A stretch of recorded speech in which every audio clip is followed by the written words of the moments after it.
trobem a la jornada de portes obertes del projecte Regenera.cat, aquí a Mas la Plana, a la finca de família Torres, i és una jornada oberta a científics, tècnics i públic en general que estigui interessat en la viticultura regenerativa, i en aquesta jornada presentarem els resultats del primer any d'estudi. L'agricultura regenerativa és un nou model agroalimentari que es basa principalment en ser capaços d'augmentar la fertilitat del sòl. I això es fa amb diferents tècniques, però l'important és que el sòl acaba sent autosuficient i funciona com un ens viu.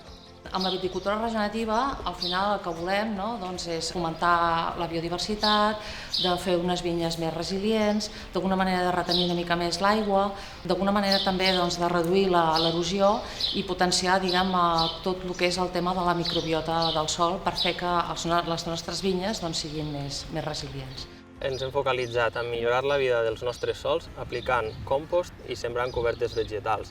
El nostre ramat d'ovelles i de gallines ens ajuden a gestionar les cobertes i a fertilitzar les parcel·les en les que treballem amb elles. Perquè hi ha molt poca informació científica sobre com funciona el sistema regeneratiu. I per això el millor és veure com funciona en relació a un sistema convencional. Quina petjada de carboni té, quina petjada hídrica té, quina producció té, quins costos, quin és l'impacte que té sobre la biodiversitat, és a dir, tota una sèrie de coses que fan que un sistema funcioni bé o no funcioni tan bé. I aquest projecte es basa en comparar això en 4 conreus diferents al llarg de tota Catalunya. Els projectes que duem a terme sobre viticultura regenerativa el que ens ajuden és a validar les pràctiques a nivell analític i podem demostrar amb números realment que aquestes pràctiques són millors que les que s'han portat a terme fins ara. El més interessant és veure com algú que ho està fent ho està explicant i si a més hi ha un projecte d'investigació com el que s'ha presentat amb el CREAF, doncs millor, perquè vol dir que hi ha unes persones o un equip científic tècnic que està recolzant els estudis que acompanyaran les conclusions. El compromís ambiental de la família Torres es remunta ja fa més de 30 anys. En aquell moment ens adonem que el tema ambiental, la sostenibilitat és molt important, no?